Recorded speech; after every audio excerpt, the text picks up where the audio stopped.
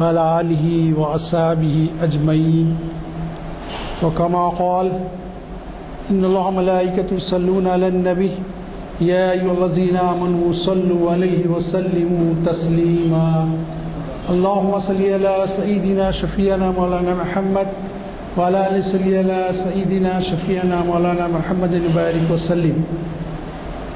محترم حاضرین اکرام، آج شریعت انفارمیشن سروس کی 828ویں جو نشست ہے، اور آج میرا موضوع ہے دنیا نبی کریم صلی اللہ علیہ وسلم کی بعثت سے پہلے اور بعد.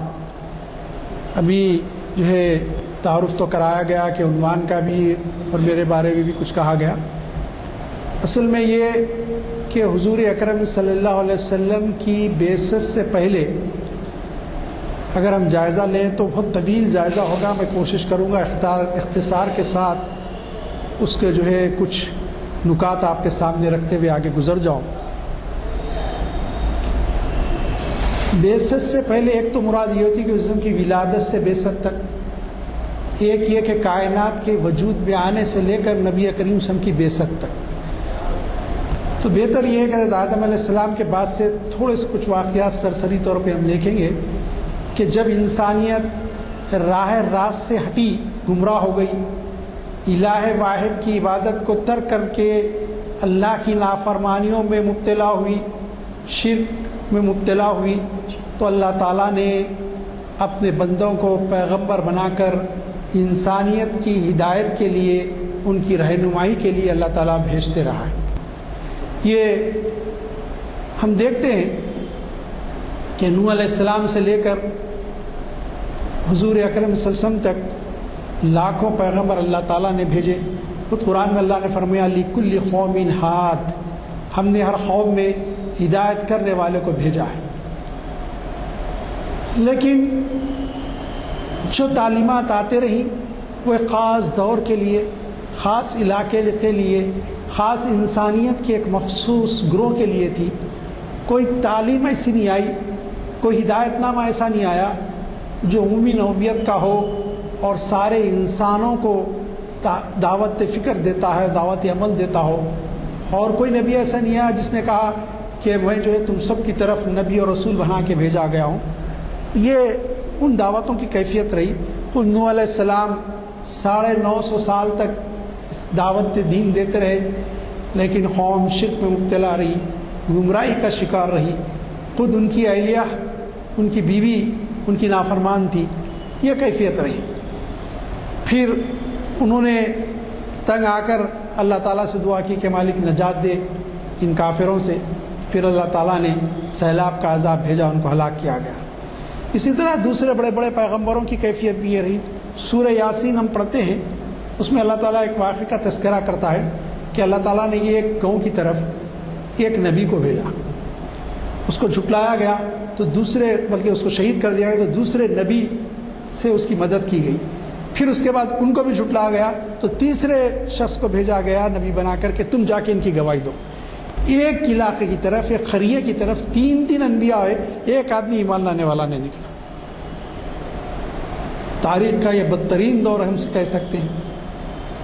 اس کے بعد جو پیغمبر آئے، اور بالخصوص جس کے پاس کتابیں تھیں، تو جو زبور داؤد علیہ السلام، بہرحال ان کی ایک حکومت رہی اور ان کے فالوور بھی رہے اور توحید کو ماننے والے بھی ایک زمانے تک رہے. لیکن پھر ان کے دنیا سے پردہ فرمانے کے بعد وہ نہ زبان کا وجود رہا جس زبان میں زبور آئی تھی، نہ ہی جو ہے وہ کتاب اپنی اصلی حالت میں رہی. پھر بنی اسرائیل کے سب سے جو جلیل القدر پیغمبر، پھر ہم دیکھتے ہیں کہ اس سے پہلے حضرت ابراہیم علیہ السلام آئے. حضرت ابراہیم علیہ السلام تو ایسے معاشرہ اور ایسا ماحول کہ جو ایک گھر خود بت پرستانہ ماحول میں ڈوبا ہوا، اور جو پورا علاقہ بت پرستی کی طرف مائل، اور جو خود جس گھر میں آپ بھیجے گئے، پیدا کیے گئے، وہ گھر پہ آزر ان کے والد کی کیفیت یہ کہ بتوں کو بنانا، ان کی پرستش کرنا اور پھر ان کو بیچنا. یہ کیفیت تھی کہ الہ واحد کو فراموش کر کے جو ہے شرک میں مبتلا، بتوں کی عبادت کرنے والے، یہ کیفیت تھی. آپ نے دعوت دی، لیکن آپ جس علاقے میں مبعوث ہوئے وہاں ایمان لانے والا کوئی نہیں ملا. پھر آپ کو اس علاقے کو نمرود بادشاہ کی سلطنت کو چھوڑنا پڑا، ملک شام گئے، پھر وہاں پر جو ہے آپ قیام فرمایا اور وہاں دین کی دعوت دیے، پھر اپنے ایک لڑکے کو حضرت اسماعیل کو مکے میں بسایا، وہاں اس دین کا سلسلہ چلا اور کئی برس تک لوگ توحید پر قائم رہے۔ لیکن یہ بھی ختم ہوا۔ پھر اس کے بعد بنی اسرائیل کے، میں مختصر کر رہا ہوں، جلیل القدر پیغمبر حضرت موسیٰ علیہ السلام آئے، اللہ تعالیٰ نے ان کو توریت دی اور یہ عبرانی زبان، ہیبرو لینگویج جس کو بولتے اس میں تھی۔ لیکن بنی اسرائیل نے موسیٰ علیہ السلام کی زندگی میں اتنی نافرمانیاں کی کہ کسی پیغمبر کی زندگی میں ان کے فالوورز نے اتنی نافرمانیاں کی جتنی انہوں نے کیا۔ آپ بولیں گے صاحب نوح علیہ السلام کی قوم تو ہلاک ہوئی، لیکن وہ قائم رہے نافرمانیوں پہ۔ انہوں نے توبہ کیا، پھر نافرمانی کی، توبہ کی، نافرمانی کی۔ قرآن میں آتا ہے کہ 13 عذاب اللہ تعالیٰ نے بھیجے، اور ہر عذاب آتا تو بولتے موسیٰ دعا کرو اللہ تعالیٰ سے، اور دعا کرو اللہ تعالیٰ سے۔ جب وہ دعا کرتے تو عذاب ہٹا لیا جاتا، اور جیسے عذاب ہٹتا پھر جو ہے وہ اسی کیفیت میں آ جاتے، وہی شرک میں مبتلا ہو جاتے، اور ان کا معاملہ یہ تھا۔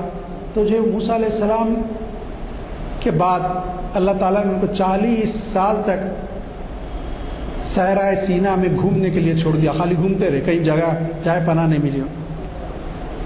عزیزان گرامی، اب اس کے بعد جو جلیل القدر پیغمبر آتے ہیں عیسیٰ علیہ السلام، اخلاقی واعظ کے اعتبار سے، بند و نسا کے اعتبار سے، ان کے خطبات ناصری جو ملتے ہیں وہ بڑے اعلیٰ معیار کے خطبات ہیں، جو کچھ جس شکل میں بھی موجود ہیں وہ بہت اچھے ہیں۔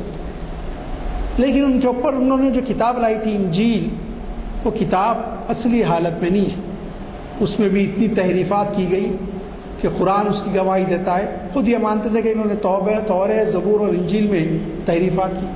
پھر ایک اور معاملہ تھا، معاملہ یہ تھا کہ ان کے پردہ فرمانے کے بعد، دنیا سے اٹھا لیے جانے کے بعد آسمانوں پر جو ہے انہی کو خدا سمجھ لیا ان کے ماننے والوں۔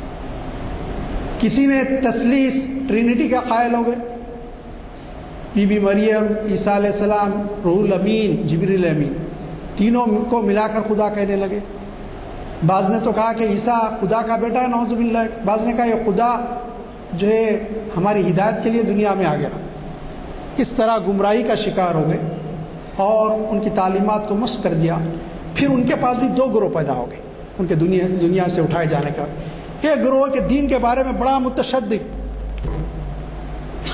ساری زندگی شادی نہ کریں گے، ایک تصور تجرد کا، ایک تصور زہد و تقوی کا اپنے ذہنوں میں بٹھا لیا، جس کا انسانی فطرت کے خلاف بات تھی۔ اور پھر جو ہے چرچوں میں جا کر بیٹھنے لگے، اور پھر وہاں کیفیت یہ ہوئی کہ وہ حرام کاریاں ہوئی کہ دنیا کانپ اٹھی۔ فطرت کے خلاف کوئی کام کریں گے تو جو ہے پھر وہ اس کا ری ایکشن ہوگا، نیوٹنز 3rd لا، جو ایکشن اور ری ایکشن ہمیشہ ایکول ہوتا ہے۔ تو ایکشن ہوا تو اس کا ری ایکشن بھی اتنا برا ہوا، اور آج بھی اس کی کیفیات یہ ہیں کہ حالیہ جو پوپ ہیں ان کو معافی چاہنا پڑا ساری دنیا سے کہ جو ہے ہمارے جو ہے ان کے جو فادرز ہیں انہوں نے چرچوں میں جو خود مرد بچوں کے ساتھ جو بدفعلی کی ہے، میں اس کے لیے معافی چاہتا ہوں۔ فطرت کے خلاف کوئی کام کریں گے تو یہ ہوگا، تو وہ اتنے زیادہ ایکسیڈنٹ۔ اب ایک وہ تھا کہ برائے نام عیسائی، وہ اصل میں دہریے تھے، ان کا عیسائی مذہب سے کوئی تعلق نہیں تھا۔ اب جو کچھ عیسائی دنیا تھی، ایک شخص تھا پالس، اس کو بعد میں سینٹ پالس بولے، وہ اصل میں یہودی تھا، اور اس نے جو ہے پوری عیسائیت کو گمراہ کیا کہ دنیا میں جو چاہے کرو، جیزس کرسٹ کو خدا کا بیٹا مان لو، قصہ ختم تمہارا، نجات کے لیے کافی۔ تو یہ تو بہت آسانی کی بات ہے۔ پھر دنیا میں اخلاقی حدود کا قائم رہیں گے، کردار کا قائم رہے گا، انسان جانوروں کی شکل میں زندگی گزارے گا۔ آج جو کچھ یورپ میں اور امریکہ میں ہوتا ہے، جانوروں سے بدتر صورتحال انسانوں کی ہو چکی ہے۔ آپ سنیں تو تعجب کریں گے، بول لیں، کیونکہ یہ لیکچر سنتے میں اس لیے واقعات نہیں بتا سکتا۔ آپ دیکھ لیجئے، جا کے یوٹیوب پہ آپ پڑھ لیجئے، اخبارات میں آتا رہتا ہے کیا ہے آج بھی۔ تو جو ہے وہ پھر ہم عیسائی ہیں، اور یہ کانسیپٹ۔ دوسری بات یہ کہ اخلاقی اعتبار سے انتہائی اقوام ساری پستیوں کا شکار تھی۔ گہرے عمیق گڑھے میں گر چکی تھی، اخلاقیات ختم ہو چکی تھی، ضلالت، گمراہی، غرور اور تکبر، بت پرستی، شرک، کفر کے اندھیروں میں ٹٹاٹوپ اندھیرے ان کے اوپر چھائے ہوئے تھے۔ دنیا بے قرار تھی، کوئی آئے جو ہم کو ہدایت دے، کوئی آئے جو ہماری رہنمائی کرے۔ عیسیٰ علیہ السلام کے بعد تو کوئی نہیں آیا۔ وہ دور تھا جس کو دور جاہلیت کہا جاتا ہے، تو یہ دور پوری دنیا کا تھا سب۔ اب تھوڑا میں مذاہب کا جائزہ لے رہا ہوں۔ یہودیت تو اب یہ ہو گیا تھا کہ ان کے پاس جو توحید کی دعوت لے کر آئے تھے موسیٰ علیہ السلام، اب ان کے فالوورز میں جو ہے یہ ہو گیا تھا کہ عزیر کو انہوں نے اللہ کا بیٹا قرار دے دیا تھا۔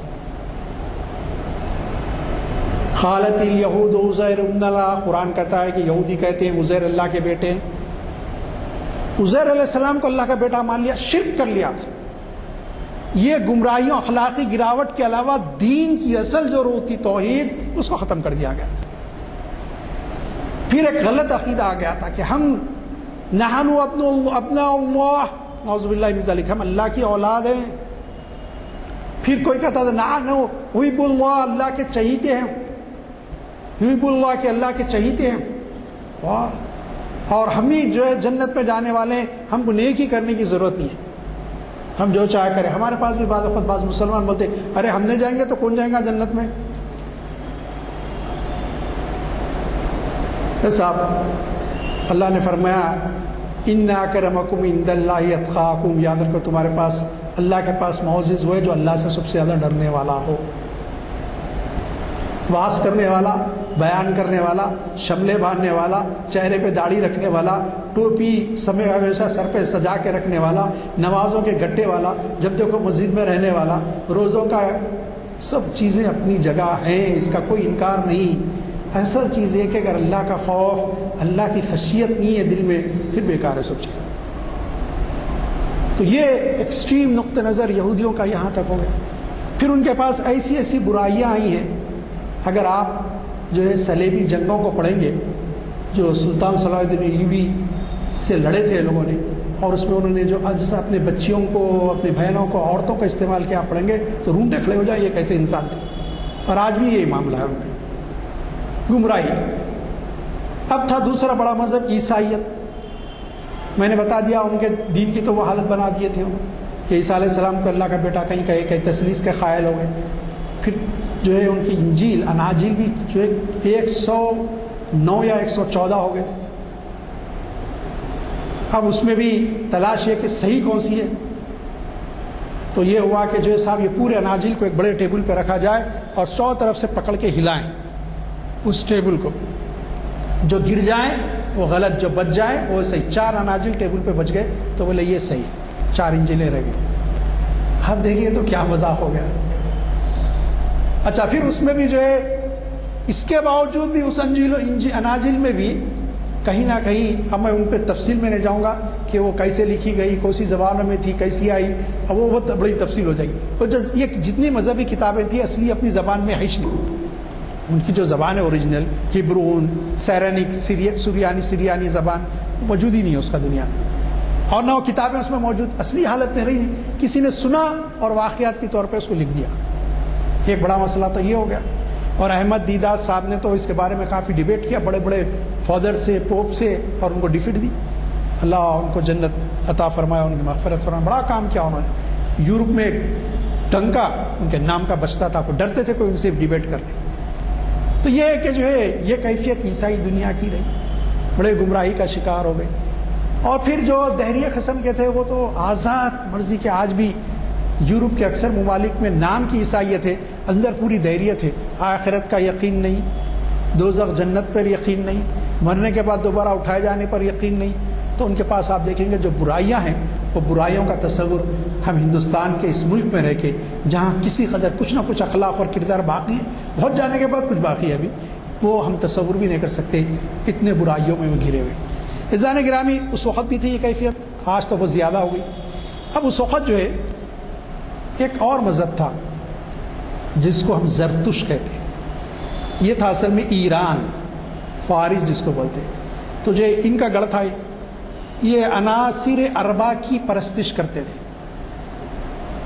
اور اس میں سب سے بڑا عنصر تھا آگ، جس کی پرستش کرتے تھے۔ وہ ان کی آگ کے آتش کدے ہمیشہ اس میں ایندھن ڈالا جاتا، لکڑیاں ڈالی جاتی، وہ جلتے رہتے۔ حضرت سلمان فارسی وہیں سے نکل گیا، یہ کیسا، یہ ہم اس پہ نہ ڈالیں لکڑی تو بجھ جائیں گے، اور پھر آ کے ایمان میں آئے، اور ہم سیدنا حضرت سلمان فارسی رضی اللہ تعالیٰ عنہ کے ادب سے نام لیتے ہیں، وہ مقام ان کو ملا، اور بڑی قربانیاں دی دین کے لیے، کسی اور موقع پر اس پہ بات کی جا سکتی۔ پھر ہم دیکھتے ہیں کہ ایک اور مذہب تھا، کیا بات ہے بھائی آج بہت ستا رہا، موڈ آف ہو جاتا، یا تو بند کر دیجیے اس کو، نہیں موڈ آف ہو جاتا، ڈسٹرب ہوتا آپ، تو ذرا بڑھ کے رکھیے پھر۔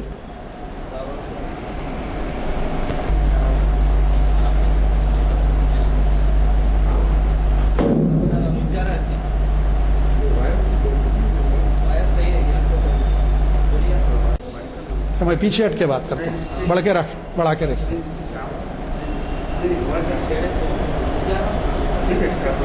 چھیڑوں کو پھر ادھر ہٹ جاؤ، آپ ہاتھ نہ کو لگاؤ اس کے، نہیں چھیڑے؟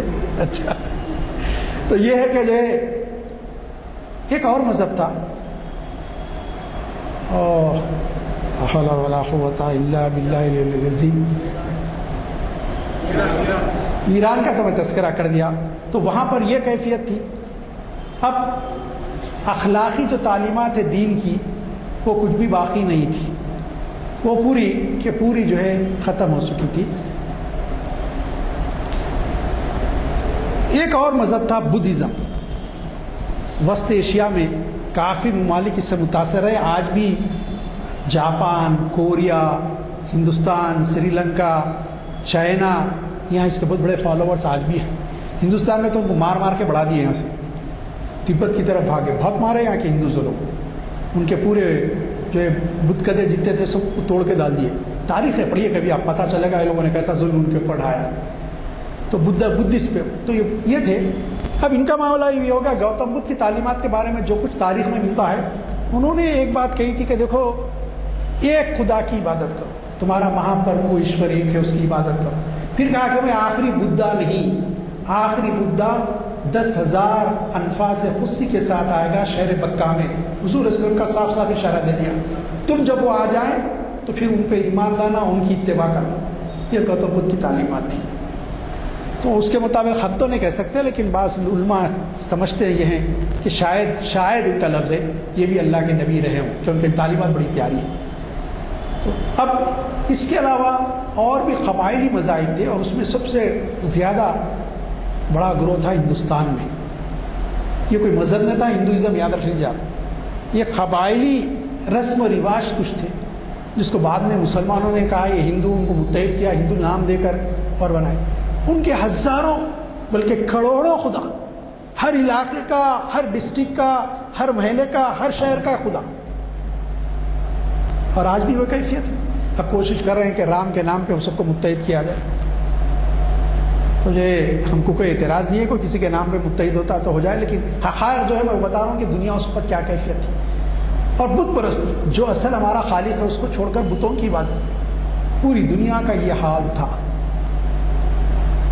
عزیزان گرامی، واقعات بہت زیادہ ہو رہی، البتہ دو ممالک ایسے تھے جن کے پاس کسی قدر تمدن، تہذیب، علم و فن کے گہوارہ سمجھے جاتے تھے۔ ایک تھا جس کا میں نے آپ کے سامنے تذکرہ کر دیا، وہ تھا ایران، دوسرا تھا رومن امپائر، روم۔ یہ کیا تھا یہاں پر کہ جو ہے ان کا معاملہ یہ تھا کہ جو ہے عالی شان حکومتیں تھیں، سپر پاور اس وقت کی، لیکن جو ظالم کاٹ کھانے والی بادشاہی نظام تھا دو جگہ میں، قیصر اور کسریٰ، دونوں کے پاس کیفیت یہ تھی، انسان غلام بنا دیا گیا تھا، انسان جانوروں سے بدتر اس کے ساتھ سلوک کیا جاتا تھا، یہ کیفیت تھی۔ سب آج جو ہے صاحب اسلام میں عورتوں پہ ایسے، ہمارے مسلمان بھی ہاں صاحب ایسا ہے، آپ پہلے اسلام پڑھو بیوقوف ہو۔ اس وقت اگر آپ دیکھیں گے تو عورتیں، مطلب ایک عورت کی 13 سال میں شادی ہوئی، 14 سال میں اس کا شوہر مر گیا، ہندوستان کی کیفیت یہ تھی کہ جو ہے ستی کے نام پر چیختے رہتی تھی، انہیں زندہ جلا دیا تھا 14 سال کی بچی۔ تصور کریے آپ کیسا گھنونا. یہ تو راجا رام موہن رائے کے دور تک ہوتے رہا، حال تک، ماضی قریب تک ہوتے رہا. انہوں نے ریفارم کیا، اس کو بند کروایا. تو یہ ہے کہ جو ہے یہ حال عورتوں کے بعد.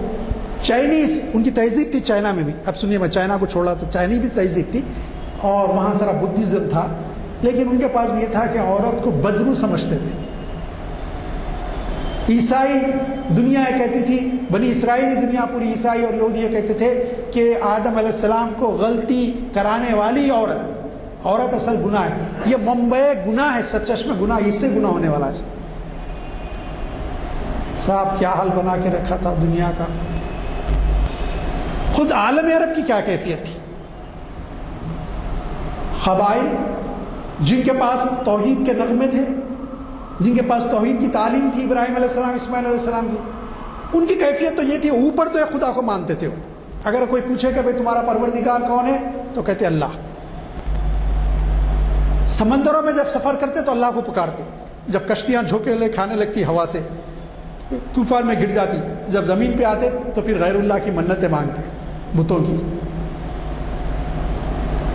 ہبل بڑا بت بنا کے رکھ دیا تھا، اس کی جے جے پکارتے جنگوں میں. دیکھیے اب کعبے کے چھت پہ لگا دیا گیا تھا، کعبے کے اندر 360 بت بٹھا دیے گئے تھے. قتل و غارت گیری عام. آپ تصور نہیں کرتے جو قتل و غارت گیری ہوتی تھی. کوئی بات نہیں، تمہارا گھوڑا میرے گھوڑے سے پہلے پانی کیسا پی لیا، میں اعلیٰ ذات، اعلیٰ خاندان کا، اعلیٰ نسب کا، اعلیٰ قبیلے کا، تو چھوٹے خاندان کا، چھوٹے نسب کا اور چھوٹے قبیلے کا. جنگ 40 سال تک جنگیں چلی ہیں خالی اس بارے میں. جنگ فجار، ایک جنگ نہیں ہو، کئی جنگیں. ہاں، خون پانی کی طرح بہاتے، ڈرتے نہیں، خون بہانے کو ڈرتے نہیں. بولتے لڑتے ہوئے مرنا بہادری. اچھا کاز ہو، بیکار کاز کے لیے لڑتے ہوئے مرنا بیوقوفی ہے. کیفیت یہ. دوسرے یہ کہ شراب، کوئی دعوت میں شراب نہ ہو تو اس کو دعوت ہی نہیں مانتے. اور کسی دعوت میں اعلیٰ قسم کی شراب آتی تو بولتے وہ زبردست دعوت دیا. قدیم شراب آتی رکھی ہوئی پرانی تو بولتے بہت اچھی دعوت دیا. تیسرے یہ کہ پانی پر، علاقوں پر پانی نہیں ہوتا عرب میں، چشموں پر قبضہ کرنے کے لیے لڑ پڑتے، قتل و غارت گیری کا مزہ رکھتے. پروفیشن تھا کئی عرب ٹرائبس کا، قبائل کا، ڈکیتی، ڈاکہ زنی، چوری، قافلوں کو لوٹ لینا، تجارتی، آبادیوں پر حملے کر کے مار دینا، بچوں کو، عورتوں کو اغوا کر کے لے جا کے بازارات میں بیچنا. منڈیاں لگتی، انسان جانور کی طرح مرد، عورتیں اور بچے بکتے. سلیوری سسٹم، غلام، کنیز، باندی.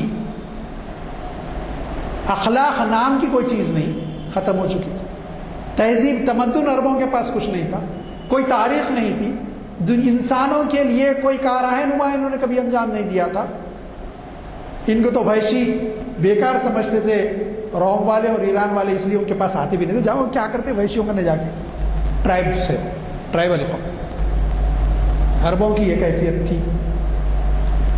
بیٹی ہوئی تو افسوس کا اظہار کرتے، زندہ درگور کرتے، فخر محسوس کرتے اس میں. کہا شاید وقت برابر نہیں ہوگا.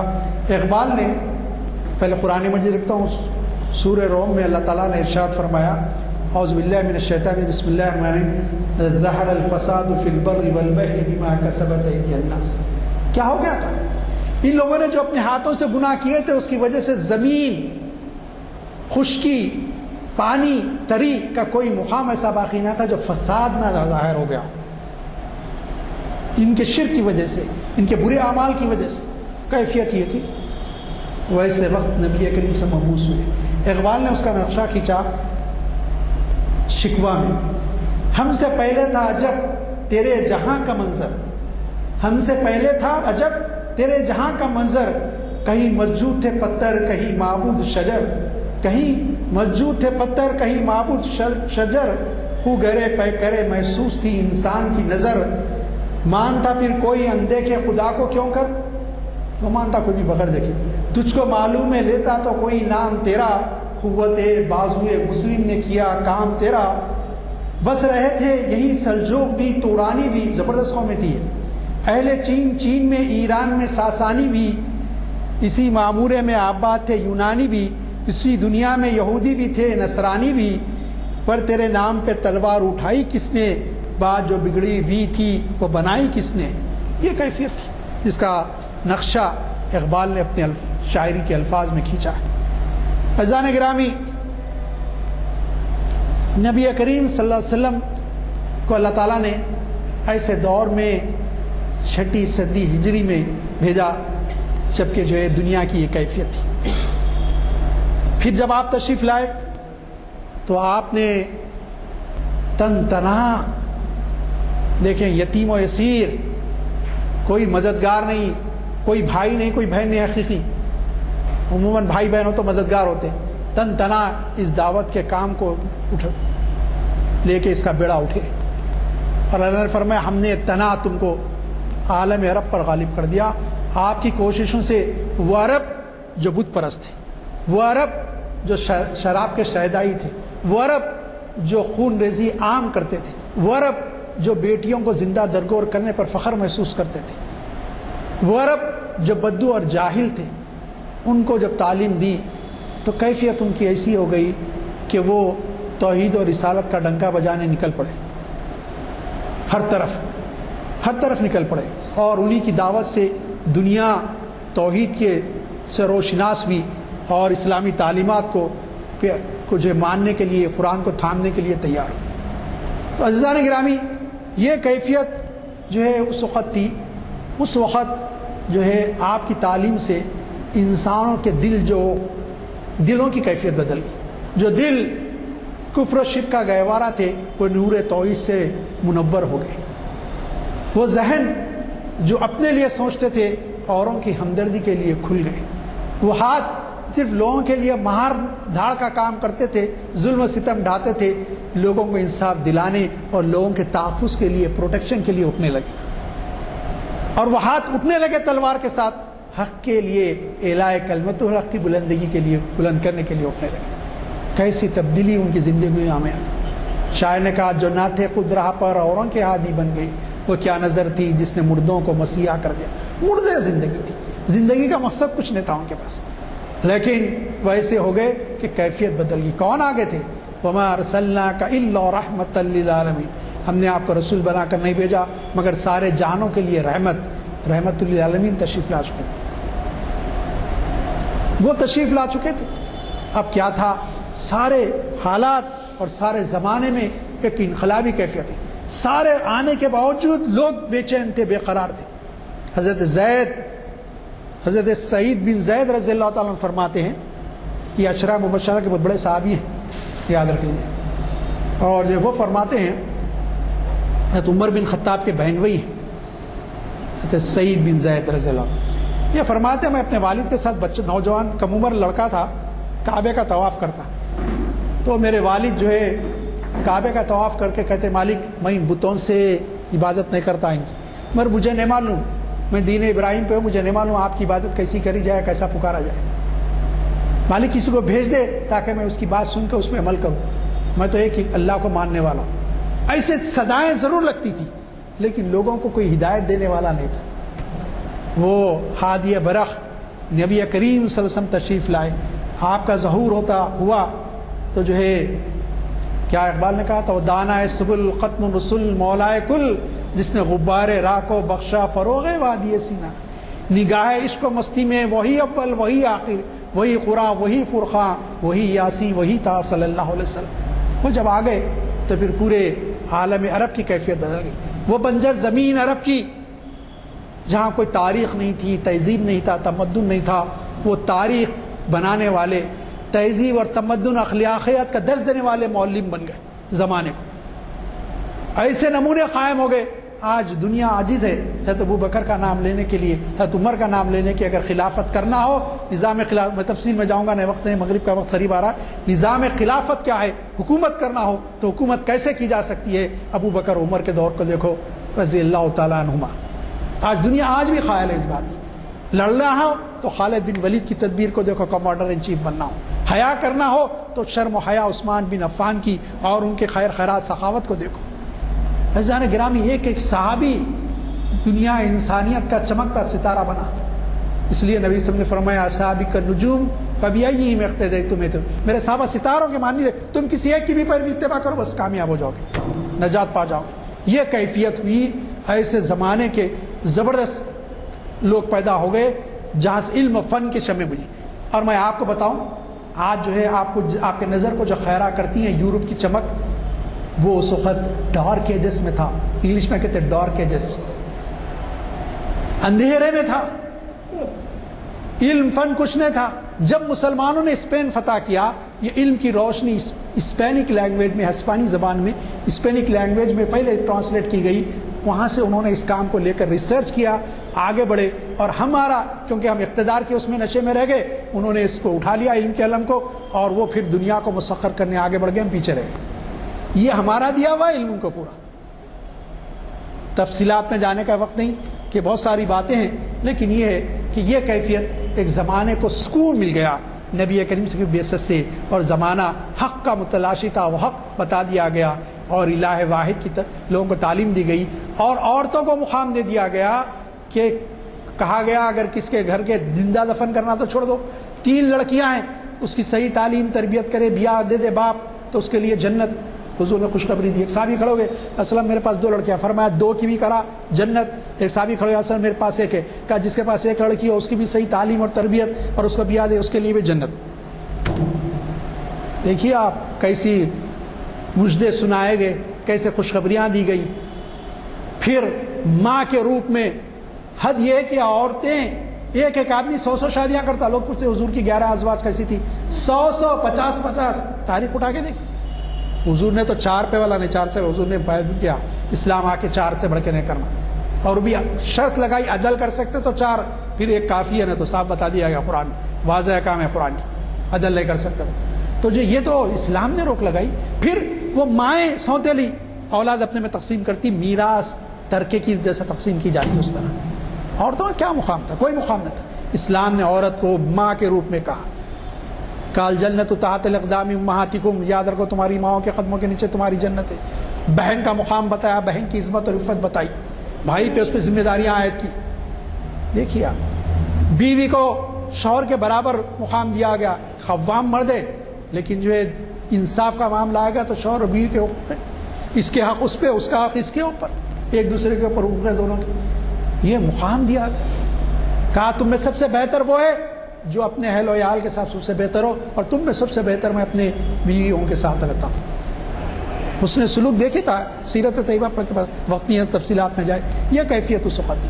اور کیسی جماعت تیار ہو گئی؟ اقبال نے کہا تھا کہ آ گیا عین لڑائی میں اگر وقت نماز، قبلہ روحو کے زبی بوسوی قوم حجاز، ایک ہی صف میں کھڑے ہو گئے محمود و ایاز، نہ کوئی بندہ رہا اور نہ کوئی بندہ نواز، بندو صاحب و محتاج و غنی ایک ہوئے، تیرے سرکار میں پہنچے تو سبھی ایک ہوئے، محفل کون و مقام میں سحر و شام پھرے، میں توحید کو لے کر صفت جام پھرے، کوہ میں دش میں لے کر تیرا پیغام پھرے، اور معلوم ہے تجھ کو بھی کبھی ناکام پھرے۔ یہ کیفیت ہو گئی، بلکہ شاعر کو کہنا پڑا، وہ بجلی کا کڑکا تھا یہ صوت ہادی، عرب کی زمین جس نے ساری ہلا دی، ساری عرب کی زمین ہل گئی، نہیں ایک لگن دل میں سب کے لگا دی، ایک آواز میں سوتی بستی جگا دی۔ پھر اقبال کہتا ہے کہ حضور جو آئے سارے انسانیت کے لیے اور قیامت تک کے لیے آئے، اور پھر آپ کی شان، آپ کا دین، اس کی شان، اس کی عظمت قیامت تک سرخرو رہے گی، چمکتے دمکتے رہے گی، آپ کو گھبرانے کی ضرورت نہیں۔ حالات کچھ نامواقف نظر آئے کہ جو ہے اقبال نے ایک مقام پہ کہا تھا، یہ نغمہ فصل گلو لالا کا نہیں پابند، بہاروں کے خزاں لا الہ الا اللہ۔ اور پھر حضور کے بارے میں کہا، چشم اقوام یہ نظارہ ابد تک دیکھے، اور رفعت شان رفعنا لکا ذکرک دیکھے، صلی اللہ تعالی علی خیر خلق محمد وآلہ وصحبہ اجمعین برحمتک یا ارحم الراحمین۔ الحمدللہ رب العالمین، اللہم صلی علی سیدنا شفیعنا مولانا محمد وعلى آل صلی علی سیدنا شفیعنا مولانا محمد بارک وسلم۔ ربنا آتینا فی الدنیا حسنہ وفی الآخرۃ حسنۃ وقنا عذاب النار۔ اللہ ہمارے ساتھ رحم کے کرم کے معاملے فرما، جو بیماری کرونا کی ختم ہوتے نظر آ رہی مالک اس کو ہمارے شہر سے، ہماری ریاست سے، ملک سے مالک دنیا سے اٹھا لیجئے۔ مالک عذاب کی شکل میں ہے تو مالک انہی کو پکڑیے سرغنے، مالک ہم کو حفاظت فرما لیجئے، ہمارے ساتھ رحم کرم کے معاملے فرمائیے۔